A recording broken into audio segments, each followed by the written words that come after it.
Tom from the Metalhead Show here with XDio at Bloodstock 2013. How are we, guys? We're doing well. So you guys played the Ronnie James Dio stage today. You did say there's a few technical difficulties, but other than that, how was it? It was a really good time. I mean, when the crowd goes crazy, you can't really argue with it.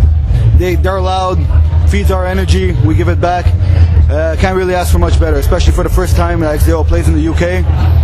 It couldn't have gone any better. I mean, difficulties are always there, you get them at every show, but at the end of the day, it's the crowd's voice that matters, and was a good one today. No complaints. Awesome. So your latest album, Caligula, came out last year. How do you think your fans reacted to it? I think it was a little step up from the first album. I mean, not just sound-wise, I mean, we're more like concentrate on the writing, all the songs and everything, so I mean, we had a really great reaction from the fans, so it's amazing. Awesome. And can you tell me a little bit about the main influence of the band? Maurizio, which is the frontman of Cataclysm, they've had a 20-year plus career going on.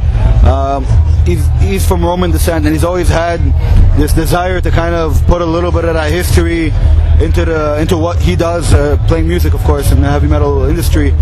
And in 2008, 2009, the timing was right. He decided to go ahead with the side project, and it all came to life in a flash, really. I was lucky enough to join the band in 2009 for the first tour they ever did, and honestly, it's been an encouraging reaction ever since.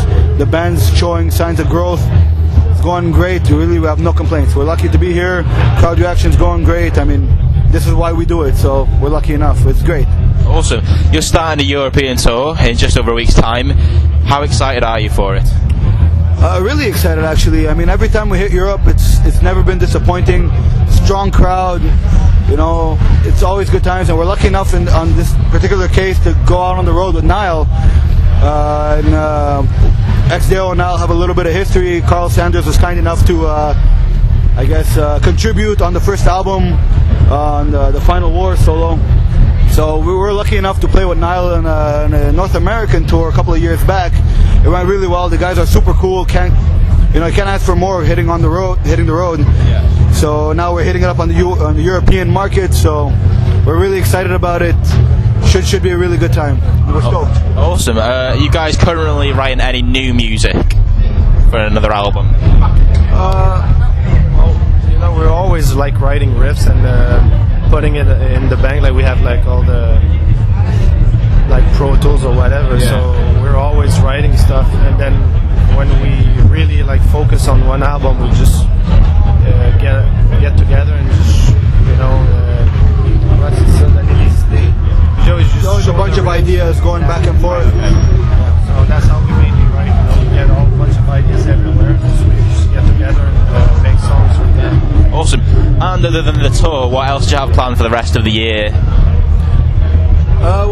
We don't want to go too far because nothing's really confirmed yet, but there'll definitely be, with any luck, we're trying to get something together for North American in 2014, hopefully in May, April-ish. I mean, the European market is amazing, and we're always happy to have it. And for sure, we'll be back here many times before, but we're looking forward to do a little bit of North American as well. So if everything goes well, hopefully there'll be an announcement soon for something in 2014. Absolutely. Awesome. So final question, Metallica or Megadeth? Who wins? It might be an interesting question to ask all the members of the band. I think as far as respect is due, both bands are on level playing ground. I mean, they've both been through quite a bit and managed to get through a lot of the adversities of the troubles of trying to break a heavy metal market. Yeah. On a personal note, as a bass player anyways, I grew up with Cliff Burton. That's my main influence playing, so I've always been a bit closer to the Metallica side of things. But it's not to take anything away from Megadeth. I love what they do, always have. There's a bunch of tunes that are regularly played in my playlist. Just on a personal note, if I had to weigh them out, I land more on the Metallica side. How about you? Well, I'm gonna go with Megadeth because I started playing music when my older brothers were listening like to AC/DC and all that stuff, and when Peace Cells came out, I was like, holy shit, that's fucking amazing. So I started with Megadeth, but I like Metallica also. Awesome. Well, thanks for speaking to us, guys. Have a great weekend. A pleasure. Thank you very much.